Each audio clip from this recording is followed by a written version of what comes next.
I feel for St. Thomas. Thomas was a martyr. Tradition was that he was speared to death after evangelizing in the East, and particularly in India. It was Thomas that when Jesus wanted to go to visit Lazarus, told the other disciples that they should accompany him, even though the trip would be dangerous for them. But how do we remember him? As doubting Thomas. We remember him primarily for his skepticism when the other disciples told him about the resurrection. Here's a man who accompanied the Lord, who believed in him, and who was willing to be put to death for that belief. But we remember him for a moment of skepticism. We don't remember Mary Magdalene as doubting Mary, yet on Easter, we heard that when she went to the tomb and saw that it was empty, she thought that the Lord's body had been taken. She wept because she thought that he had been taken, and she didn't recognize Jesus when he appeared to her. She did eventually recognize him by his voice. On Wednesday of this week was the Gospel of the Road to Emmaus. Again, two followers who had presumably spent a good bit of time with Jesus and didn't recognize him. They recognized him in the breaking of the bread. On Thursday, we heard how Jesus first appeared to the 12. They thought he might be a ghost. He ate in front of them to show that he had a physical body. On Friday, he appeared to the disciples as they were returning to fishing. The disciple whom Jesus loved recognized him after he spoke, but others hadn't yet recognized him. St. Thomas, in other words, was hardly the only one of Jesus' disciples who was skeptical, doubtful, or confused. And I think it's unfair that we remember him as doubting Thomas. So I make it my mission to rid us of the belief that Thomas should be remembered as a doubter.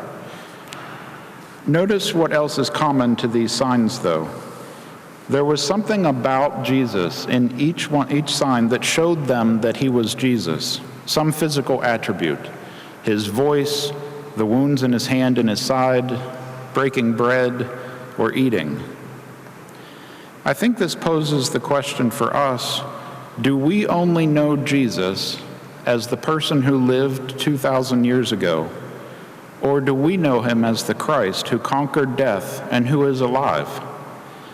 The disciples had just been through traumatic events. They saw Jesus killed. So I don't criticize their hesitation, their doubt, or their confusion at all. I would face the same doubts or confusion if I saw Jesus alive after that. I'd be skeptical too. And I think that's why I feel for St. Thomas. But Christ is in fact alive. We believe in Christ who is alive, who is present in the Eucharist, and who acts in our lives today. We do believe that Jesus took on human form and entered human existence, but we don't believe that that human death ended everything for us. We believe in a Christ who is present here with us today, who will receive in the Eucharist here in just a few moments. As a result, I think that what we should see in these signs and in the appearances of Jesus, including the one to St. Thomas, is that Jesus is giving physical evidence that he's been raised. He had the same voice that they recognized. He had the wounds from the crucifixion. He could break bread with the disciples. In fact, when Jesus invited Thomas to put his finger in his side, he was pointing to the side from which the blood and water flowed, from which the sacramental life of our church is born. There was physical attachment there. He could show St. Thomas that it was really him who was raised from the dead. Death had no victory over him. His physical death on the cross didn't end things for us. The challenge for us, I think, is that in our lives, our acts ought to also show that. In our first reading, Luke records that many signs and wonders were performed among the people at the hands of the apostles. And the people believed so wholeheartedly that they would carry the sick out into the street in the hopes that just Peter's shadow would fall upon them and that they would be healed. We're told that great numbers of people joined the church through these signs and wonders.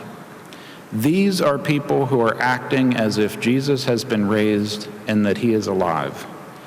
If they believed his physical death was the end, they wouldn't believe that he could act through the apostles. If he were dead, there would be no signs and wonders to witness. If he were only a human, there'd be no reason to join a church. If he were dead, he couldn't act through Peter to heal them. So do we act in our lives like Jesus can act through today? Obviously, we come here week after week to worship him, and that is paramount. We have an immense gift in the Eucharist, and we should want to celebrate it as often as we can. But if we truly believe that Christ is alive, we know there are people out there, outside these four walls, for whom Christ is dead, in the sense that they don't believe that he's important today. What do we do to show them that we believe in something different? Are we known as people at work or in our lives as people who believe in God? Do we show them by our acts that we believe in God? Do we talk to those who do not believe in God about why we do? Or do we worship God within these four walls and then pretty much remain silent about him the rest of the week? I could probably pick any number of ways in which Pope Francis is a perfect model of this for us. We've had the joy of seeing Pope Francis ministering to the sick, to the homeless, to the imprisoned, and doing so on a daily basis. Following his death on Monday and leading up to his funeral today, I think that it's been good seeing reminders of this for us. Reminders of the ways in which he showed by his acts that Christ is really present with us. On the world stage, there are few people who could do that with the same characteristics as well as he did. For me, though, there's one image that will always stand out. In the early days of the pandemic, as you may remember, he held a holy hour of Eucharistic adoration and benediction alone in St. Peter's Square, at the conclusion of which he asked for God's blessings on the city of Rome and the world. Obviously, even praying for the world at that point would have been impactful, and I have no doubt that Pope Francis was privately praying for the world. But he didn't end there. He brought Jesus.